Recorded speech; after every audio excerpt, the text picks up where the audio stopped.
তবু ভগবান গিরি ধারে গোপাল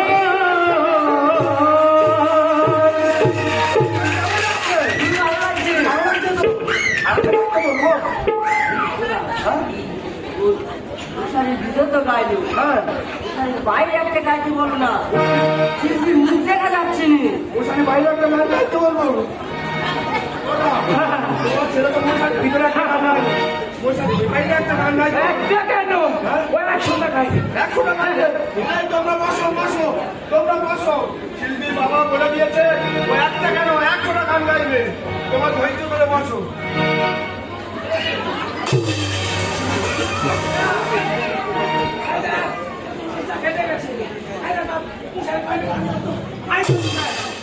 তোর বাপ কোটা এসে গাইতে বল, কি জ্বালাই করি ঠাকুর ব্যাপারি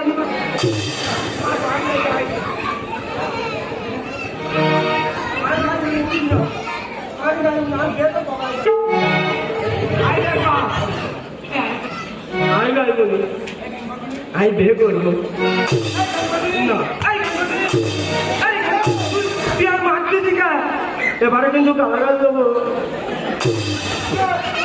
তাই বাচ্চা এলি ভাই কি ছেলে জন্ম চাই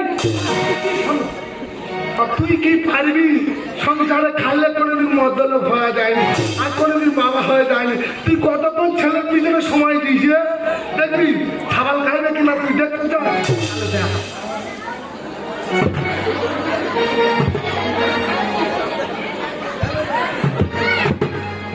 তুই যদি খাইস তো ভালো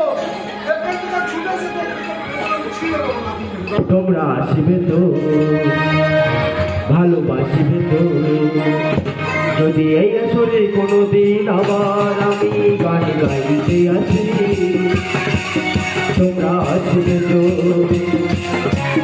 ভালোবাসিবে তো তোমরা আসিবে তো ভালোবাসিবে তো আমার গান শুধু স্মৃতিতে লেখা রবে যেতে নয় শোনায় আমি আমায় পড়বে জীবনে আমার গান শুধু স্মৃতিতে লেখা রবে যেতে নয় শোনায় আমি আমায় পড়বে জীবনে তোমরা আসিবে তো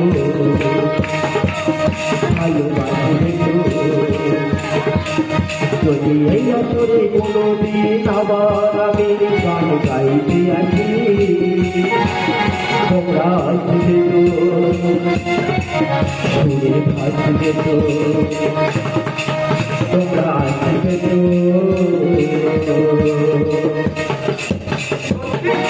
অসাধারণ জানিয়েছে তোমার ছেলে আমরা এবার সিদ্ধান্ত নিয়েছি যে আমরা কোনো জাজমেন্টের কাছে নাম্বার নেব না আমাদের যে দর্শক এসছে তাদের কাছে জিজ্ঞেস করবো যে এবছরের বিজয়ী কে হয়েছে তুমি কোথা থেকে এসেছো আমি নিশ্চিন্ত করতে গেছি।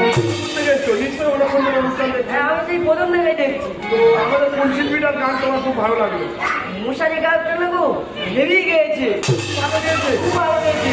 ঠিক আছে তার কমিটি খাওয়া দাওয়ার আয়োজন করেছে খেয়ে আর 3 মিনিট ঘুমিয়ে পড়বে